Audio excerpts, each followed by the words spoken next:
The month of October, as you've been listening to KURV, you might recall some conversations with friends at Angels of Love. It is, I refer to them as a ministry. It's a nonprofit group, and they try to reach out and help victims of domestic violence. And it is overwhelmingly victims of domestic violence are women. As amazingly enough, we got some really bad toxicas out there that like what was it, Freddie? Like 1 out of 5 or 1 out of 6 of the victims are men. That's amazing. That's an amazing statistic. So, and one final mark for Domestic Violence Awareness Month, which does not end at the end of October. It is a problem that in talking with Sarah Rodriguez, who's a survivor of domestic violence, one thing that she said I wrote down, I found rather poignant. It is so common. Domestic violence is so common that it is scary. And I welcome, again, domestic violence survivor, Sarah Rodriguez from McAllen. Thank you for reaching out to us and willing to tell your story to bring more awareness.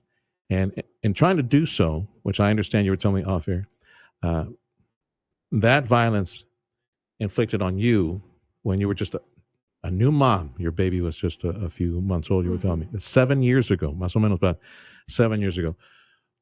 So you took it upon yourself to go to social media, and you said you tried the TikTok route, thinking that, well, the other people I know on these other social media, they're not going to find out. So tell me that story when you decided to share. And what did you share when you went on TikTok to share your story? Yeah, so it was something I had thought of sharing for a while. I just didn't know which way to go about it. And so one day I just got my phone and I didn't know where to start. So I just started reading my victim impact statement that I read in court. Okay.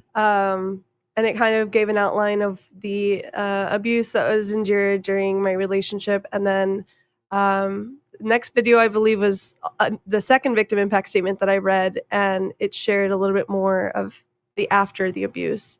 So those are, I think, the first few videos that I have shared. And what prompted you? Was it the fact that you were seeing some awareness videos, or you crossed an anniversary, or yeah? What so I had actually, this has been like a long fight for the last 7-ish years, and we finally finished our last court hearing in September. And so I was prompted to share then, but I decided to wait until October, which, as you know, is Domestic Violence Awareness Month. I guess it just took me a little while to build up the courage to share. So yeah, that's why I in those waited. Impact statements that you shared with the court, how detailed did you get in telling the court this is what happened? So the first impact statement that I read was after he violated the protective order, and I wanted to paint a very clear picture of who this man was and what he was capable of and how dangerous he was. So I did get pretty detailed, which all of that was shared in court anyway, testified about in court. But it was kind of just like a closing statement of, look, these are all the things that he did to me. And this is why I think he's a dangerous person. The court proceedings were intended to mete out punishment against the abuser, the attacker, or was it for, I don't know, divorce purposes or? No, it was specifically for the abuse. Okay. So when I applied for a protective order, I had to give all the proof of why I deserved to have a protective order. So that was pretty intense. And it was all online actually at the time because we were in the middle of COVID. That's right. Yeah. So it took much longer than I hoped for, but at the end of the day, I was granted the protective order. And then that was not the end because he went on to violate the protective order. So we got back in court. Of course, they always do. Yeah. Right. Yeah, so he violated it 3 times in the first year, which actually equals a felony. So then we're in court on his felony. He's fighting it, obviously. Thankfully, the proof that we had, it wasn't like a question of if he violated it or not. It was just, well, how much is he going to be punished for violating? Sarah Rodriguez is a survivor of domestic violence. The incidents date back about 7 years, and she's right. Yeah, like 2 years into this nightmare, and then COVID hits, and then try to fight, try to move everything along in the courts and protective orders. Yeah, pretty much equivalent to a strongly worded letter. Yeah, I ain't gonna do it.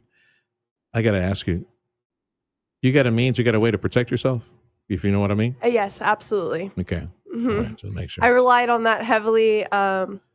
It was very scary, the process Yeah. itself, and having a young child. Yes. Being a single parent. At one point, I moved so that my abuser wouldn't know where I lived. And 2 weeks after moving, I found him outside my apartment, Of course. which was one of his violations. So it was a very scary time for sure. I know that you want to share your story in order to help victims and women, mostly women who are going through this as well. So that awful situation, um, I'm sure if you roll the clock back a certain amount, began with you two meeting each other. Maybe it's a romantic story, maybe high school. So what can you tell me about how you met him, how you developed your courtship, and Uh-huh. all that? How did it all play out? So interestingly enough, we met in church. He was 13 years older than me. I was 18 when we started dating. So there's a whole. Okay. Mijita. I know. Mira, okay, yeah, right. You hear mom Oh yeah, and dad. I heard Mijita is, mom and dad and sister and everybody. was he married before? No, but he did have a child from a previous relationship. Okay. Yes. And despite mom and dad saying, Mijita, pues mira la edad, and look at the age and all that. Oh yeah. You were what, head over heels in love, or what happened? It was. I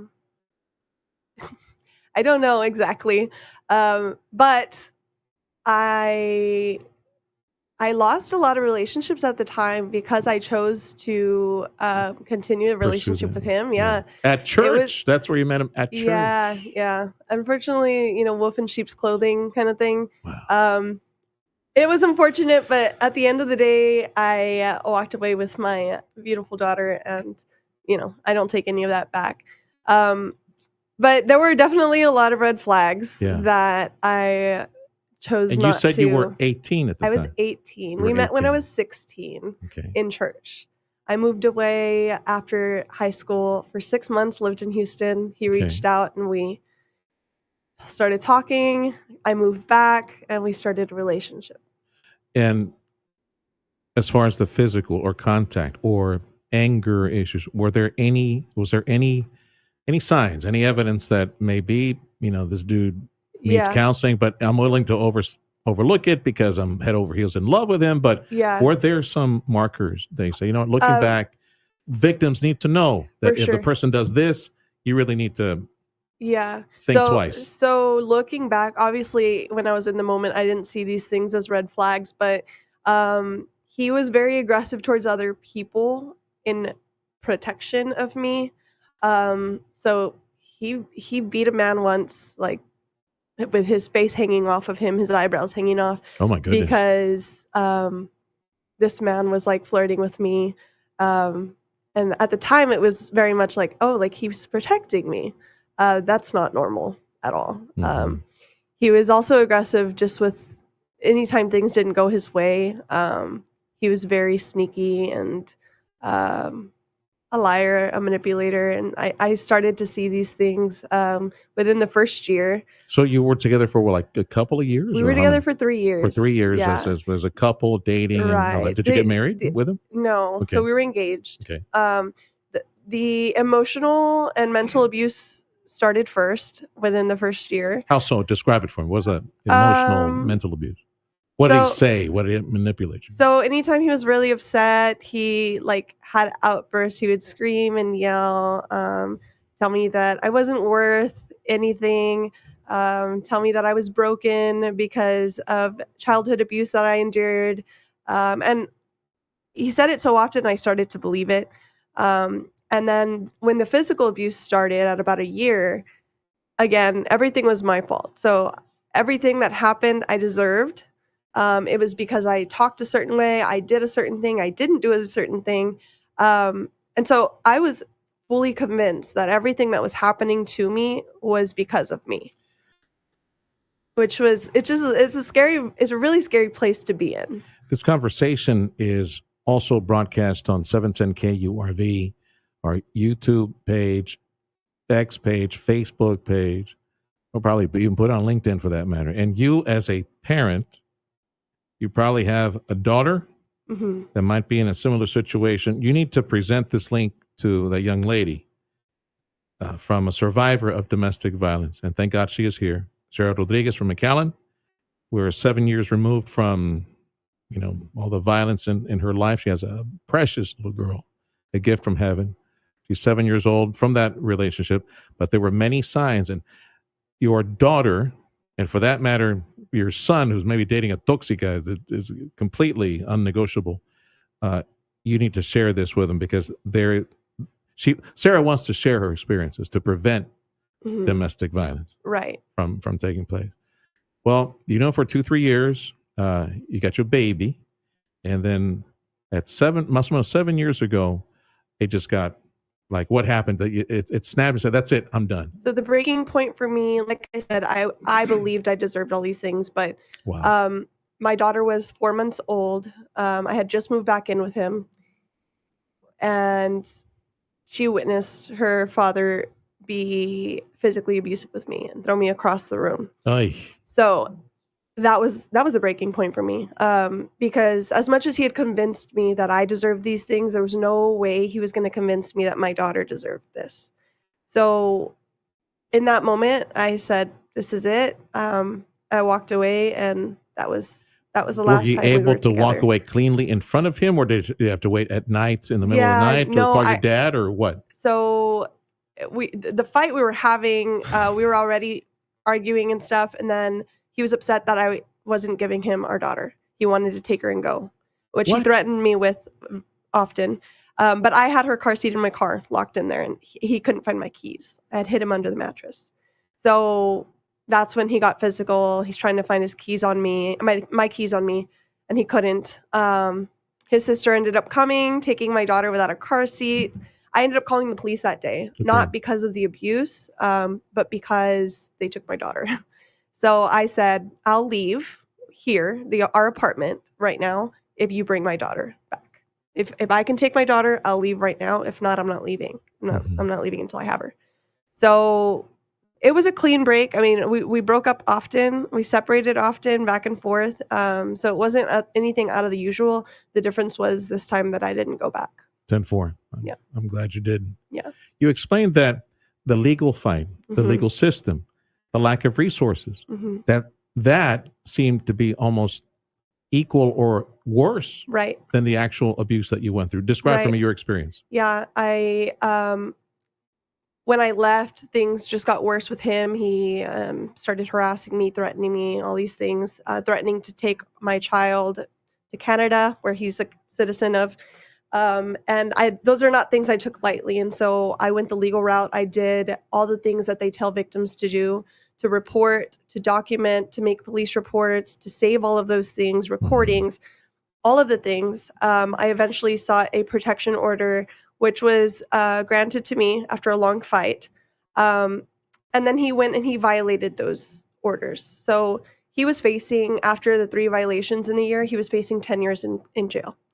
Um, the district attorney's office then decided that they were going to offer him a plea deal instead of going to trial.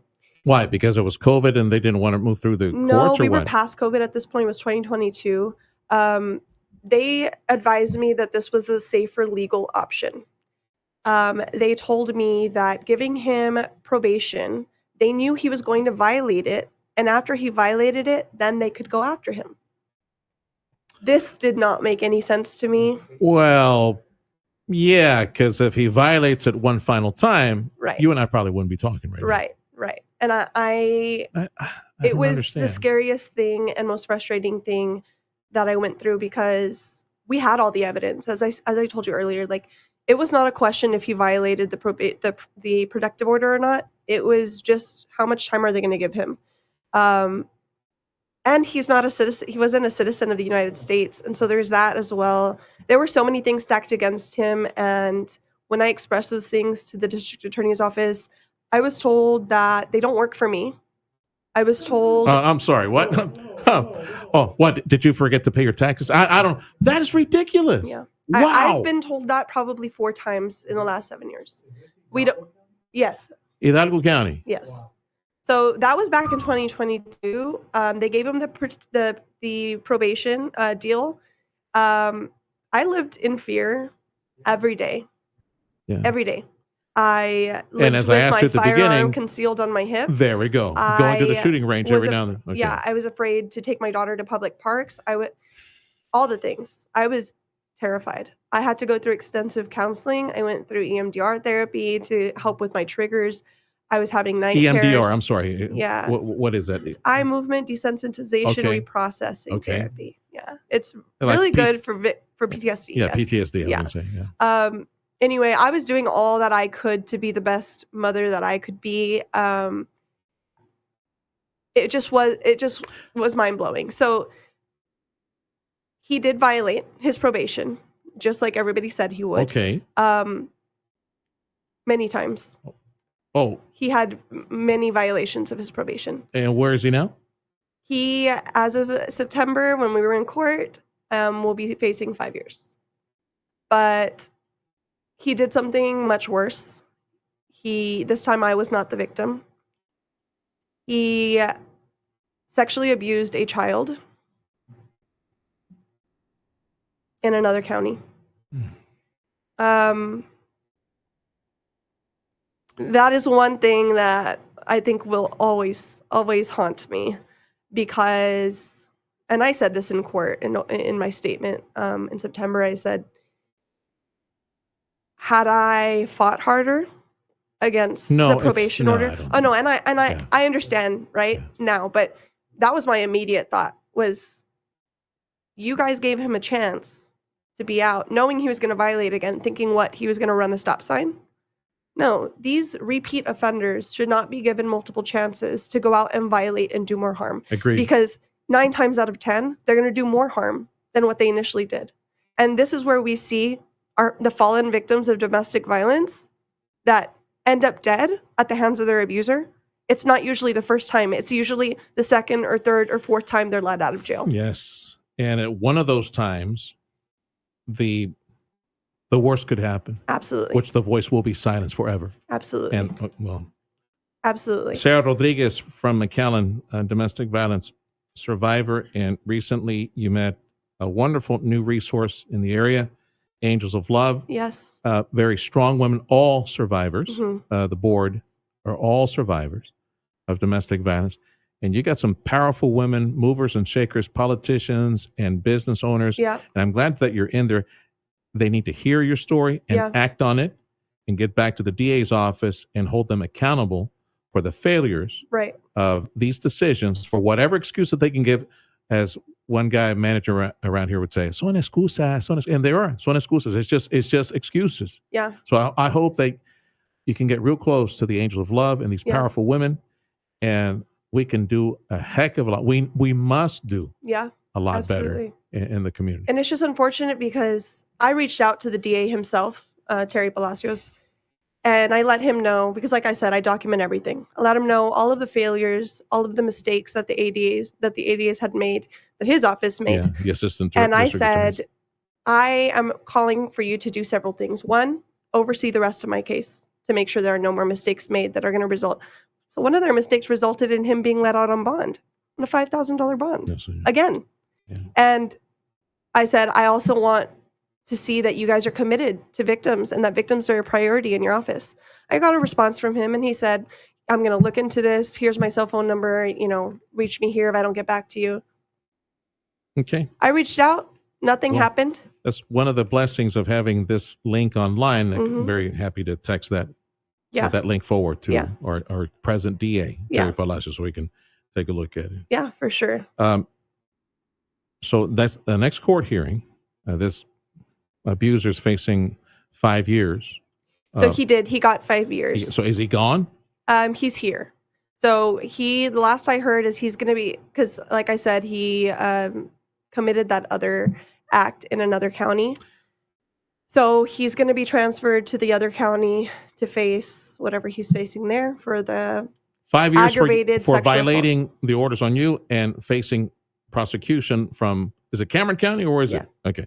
So Louis Sines is going to, his office will need to prosecute him for the It's alleged aggravated sexual assault of a child, sexual assault of a child, sexual performance of a child, and burglary of a habitation. Yeah, all alleged. We have to say that. Yeah. So that's moving forward. I've been in contact with the victim and the victim's family. So you know this? Are they family? Are they people that you know? No, no. But and before I let you go, have you been able to move on? Have you been? I mean, I know you said you got counseling and all that. Have you been able to move on where you can trust again and maybe develop a home with? So God is so good. I mean, He's faithful always. Amen. And I am still currently in counseling. I go once a week, consistently since then. It's been like I don't know, 5-ish years now. I know not everybody is like my abuser. I do still have faith in people. I do believe there is good in the world, just like there's evil. And yeah, I mean, right now I'm not currently in any romantic relationship or anything. I am focused on my career and on my daughter. And I actually just switched. I work in behavior analysis. I work as a therapist for children with autism. But also, I decided to pursue the legal field for the reason of trying to make change. Excellent. So excellent. Yeah. Yeah. Back in school. So any advice? Somebody might picked up on this video and this conversation. Any advice for someone in a very similar situation to you? What would you say? Yeah. So, I mean, first I would say you're not alone. It feels very lonely when you're in that situation. I know that, but you're not. And there are people who will advocate for you, like the people at Angels of Love. I wish I'd known about their resource at the time, but now I will shout it at the rooftops. I think they're a great organization.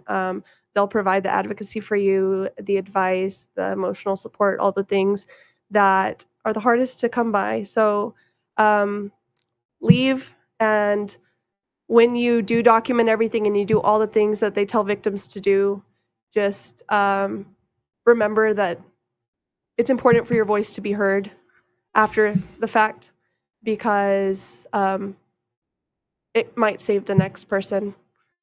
And just for the DA's office and our officials and all of that, I would just say that as great as it is to attend these memorials and the events in Domestic Violence Awareness Month and all of that, the change happens in the courtroom. And so I would just encourage those people to step up and show up when it matters most, not after the fact. Well, as you said, it's so common. It's scary. Yeah. There's way too many cases. Yeah. I was going to suggest maybe singles night, singles ministry at the church, but obviously that's we don't have a good. So maybe a different church. I don't know. Yeah, I don't go there anymore. It wasn't the church's fault, just him. Do what my mom did for me many years. Pray for him, whoever he is out there somewhere that the Lord has for you. Yeah. May the Lord protect him and guide him towards you. But échale ganas a los libros. Like study. See if you can work on something in the legal profession, get you all the way there. You have your family support, mom, dad, everybody else behind you. Good. Take advantage of that because they won't be here forever. Right. So this would be the season to prepare for that. Yeah. All right. Well, thank you for being a powerful voice on behalf of victims, and stay in touch. Tell us what's going on in the future. Will do. Hopefully you come back. I don't know, whether your sheepskin, your legal degree, or something like that. Yeah. Hopefully. Attorney Sarah Rodriguez. Has a nice ring to it, right, Fred? Attorney Sarah Rodriguez. Lord bless you. Yes, May thank the you. Lord give you wisdom Thank and you. protect your baby as well. Sarah Rodriguez on this Domestic Violence Awareness Month, and I would suggest that you look for the local ministry, Angels of Love. Angels of Love. Anytime they have a fundraiser or an event, please support them as well because they're trying to reach as many victims as possible. Thanks for joining us today, Sarah. Thank you. Take care.